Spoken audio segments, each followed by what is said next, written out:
আসসালামু আলাইকুম। সংবাদে আপনাদের সবাইকে স্বাগত জানাচ্ছি। আমি ফিরোজ তোহা। শুরুতেই সংবাদ শিরোনাম। বাংলাদেশের সর্বশেষ গুরুত্বপূর্ণ আপডেট সংবাদে আপনাকে স্বাগত। শুরুতেই সংবাদ শিরোনাম, পরে বিস্তারিত। শুরুতেই জানাবো, এবার ঢাকায় আসছেন ভারতের পররাষ্ট্র সচিব। প্রাধান্য পাবে যে সব ইস্যু।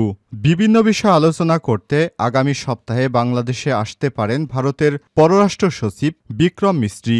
সবকিছু ঠিক থাকলে এটি হবে গত আগস্টে নোবেল বিজয়ী অর্থনীতিবিদ ডক্টর মোহাম্মদ ইউনূসের নেতৃত্বাধীন অন্তর্বর্তীকালীন সরকারের দায়িত্ব নেয়ার পর ভারতীয় কোনো জ্যেষ্ঠ কর্মকর্তার প্রথম ঢাকা সফর। বিক্রম মিস্ত্রির সফরের বিষয়ে অবগত কয়েকটি সূত্রের বরাতে সব তথ্য জানিয়েছে ভারতীয় সংবাদ মাধ্যম দ্য হিন্দুস্তান টাইমস। এরপর জানাবো, পাকিস্তান থেকে 25,000 টন চিনি কিনল বাংলাদেশ। পাকিস্তানের কাছ থেকে 25,000 টন চিনি কিনেছে বাংলাদেশ। উচ্চমানের এই চিনি আগামী মাসে দেশটির করাচি বন্দর থেকে বাংলাদেশের চট্টগ্রাম বন্দরে এসে পৌঁছাবে। খবর দ্য নিউজ ইন্টারন্যাশনালের। জানাবো, আওয়ামী লীগ যেভাবে লুট করেছে চিন্তাও করা যায় না, মির্জা ফখরুল।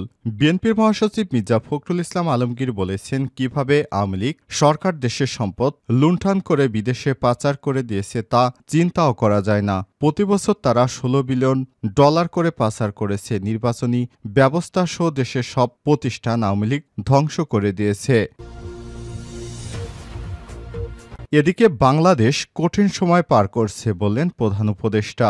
বর্তমান বাংলাদেশ সবচেয়ে কঠিন সময় পার করছে বলে জানিয়েছেন অন্তর্বর্তীকালীন সরকারের প্রধান উপদেষ্টা অধ্যাপক ডক্টর মোহাম্মদ ইউনূস। তাই অতীতের যে কোনো সময়ের চেয়ে সবাইকে ঐক্যবদ্ধ থাকার আহ্বান জানিয়েছেন তিনি।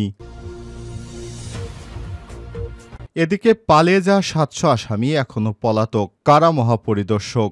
গত জুলাই আগস্টে বৈষম্যবিরোধী ছাত্র আন্দোলনে গণঅভ্যুত্থানের মুখে কারাগার থেকে পালানো বন্দীদের মধ্যে এখনও 700 জন পলাতক রয়েছে। এর মধ্যে জঙ্গি সংশ্লিষ্ট মামলা ও শীর্ষ সন্ত্রাসীদের 70 ঝুঁকিপূর্ণ আসামিও পলাতক রয়েছেন। আজ রাজধানীর পুরান ঢাকার বকশীবাজার কারা অধিদপ্তরে আয়োজিত এক সংবাদ সম্মেলনে সাংবাদিকদের এক প্রশ্নের জবাবে সব তথ্য জানান কারা মহাপরিদর্শক মোহাম্মদ মোতাহার হোসেন।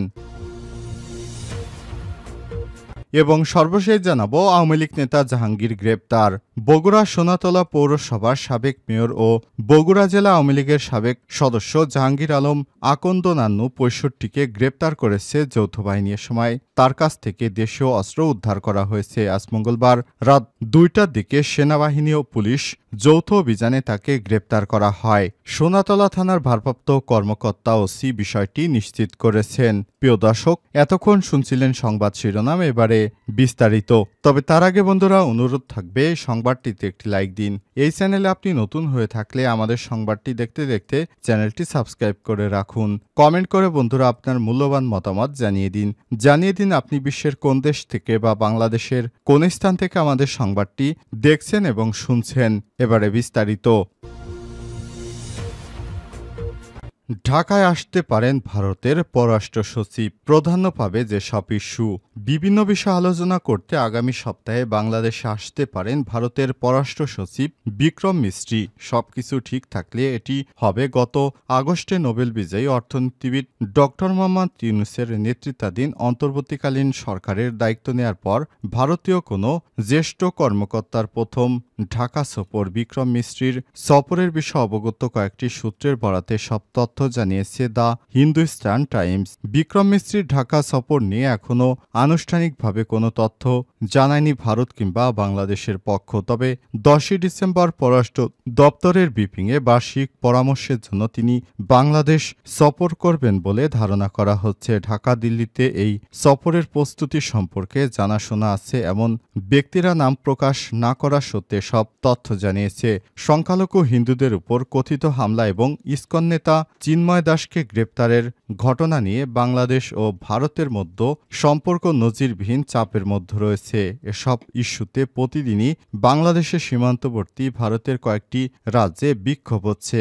এই দেশের নেতারাও বিভিন্ন আপত্তিকর মন্তব্য ও প্রস্তাব করছেন পরিস্থিতি গত সোমবার আগরতলায় বাংলাদেশের কনসুলেটে একটি বড় বিক্ষোভ থেকে হামলা করা হয়। এই ঘটনায় ক্ষুব্ধ প্রতিক্রিয়া দেখানো ছাড়া মঙ্গলবার ভারতীয় রাষ্ট্রদূত প্রণয় ভার্মাকে তলব করে বাংলাদেশ পররাষ্ট্র মন্ত্রণালয়। অবশ্যই ভারতীয় পররাষ্ট্র সচিবের এই সফরের সিদ্ধান্ত গত 23শে সেপ্টেম্বর নিউ ইয়র্কে জাতিসংঘের সাধারণ পরিষদের অধিবেশনে সাইডলাইনে ভারতের পররাষ্ট্রমন্ত্রী এস জয়শঙ্কর ও বাংলাদেশের পররাষ্ট্র উপদেষ্টা তৌহিদ হোসেনের মধ্যে একটি বৈঠক হয়েছিল।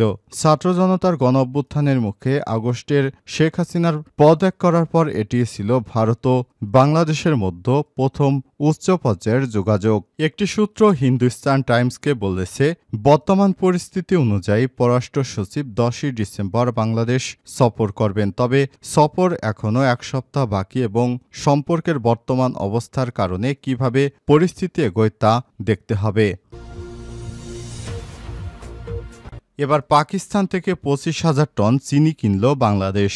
পাকিস্তানের কাছ থেকে 25,000 টন চিনি কিনেছে বাংলাদেশ। উচ্চমানের এই চিনি আগামী মাসে দেশটির করাচি সমুদ্র বন্দর থেকে বাংলাদেশের চট্টগ্রাম বন্দর এসে পৌঁছাবে। খবর দ্য নিউজ ইন্টারন্যাশনালের। পাকিস্তানি কর্তৃপক্ষ বলছে, অনেক দশক পর ভ্রাতৃপ্রতিম বাংলাদেশ এত বিপুল পরিমাণ চিনি রপ্তানি করছে পাকিস্তান। এতদিন ভারত থেকে চিনি আমদানি করত বাংলাদেশ। সোমবার আন্তর্জাতিক বাজারে চিনির দাম টন প্রতি $530 পৌঁছেছে।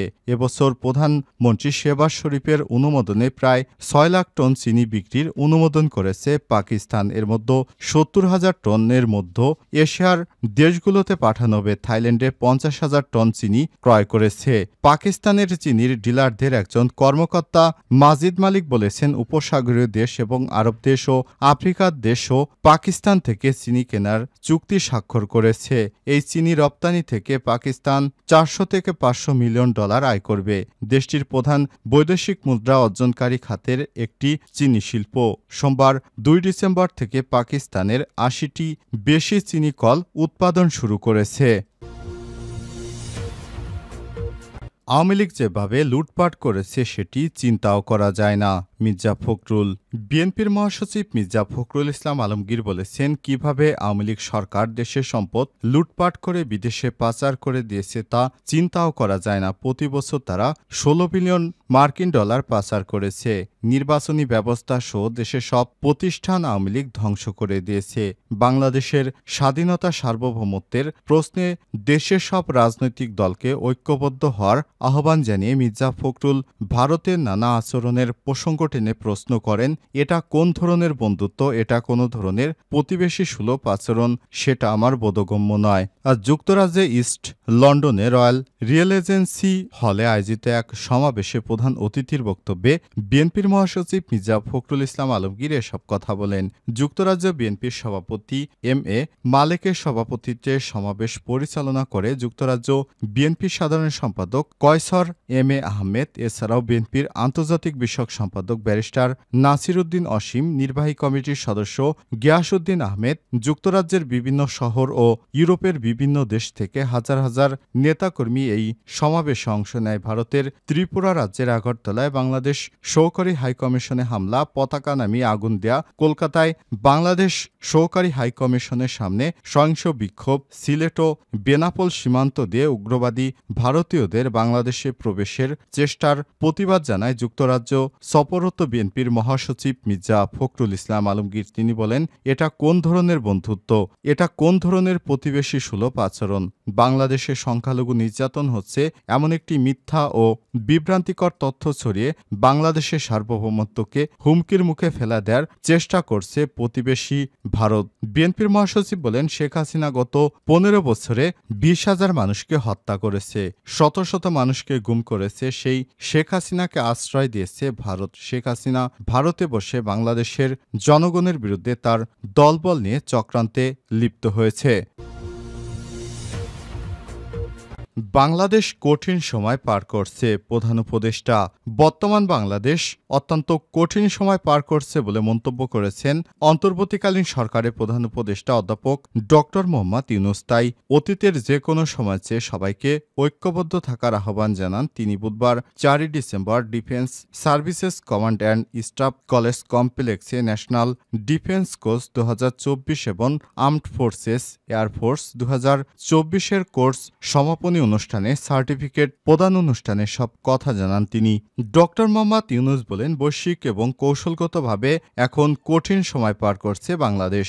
বাংলাদেশ এর ব্যতিক্রম নয়। অতীতের যে কোনো সময়ের তুলনায় দেশবাসীকে ঐক্যবদ্ধ থাকতে হবে। এ সময় প্রধান উপদেষ্টা সফলতার সঙ্গে কোর্স সম্পন্ন করার জন্য ন্যাশনাল ডিফেন্স ফোর্স 2024 এবং আর্মড ফোর্সেস এয়ারফোর্স 2024-এ অংশগ্রহণকারী সবাইকে অভিনন্দন জানান এবং জাতীয় নিরাপত্তা নিশ্চিত প্রকল্পে এনডিসির উচ্চমান সম্পন্ন পাঠ্যক্রমে রাষ্ট্রের বিভিন্ন গুরুত্বপূর্ণ বিষয়াদি অন্তর্ভুক্ত থাকার প্রধান উপদেষ্টা গভীরভাবে সন্তোষ প্রকাশ করেন। এবছর ন্যাশনাল ডিফেন্স কোর্স 2024-এর 95 জন কোর্স মেম্বার অংশগ্রহণ করে, যার মধ্যে রয়েছে বাংলাদেশ সশস্ত্র বাহিনী 46 জন, বেসামরিক প্রশাসনের 16 জন এবং 18টি বন্ধুপ্রতিম দেশের 33 জন সদস্য। অপরদিকে বাংলাদেশ সেনা নৌ ও বিমান বাহিনী থেকে 55 course member armed forces war course 2024 সফলতার সঙ্গে সম্পন্ন করেন।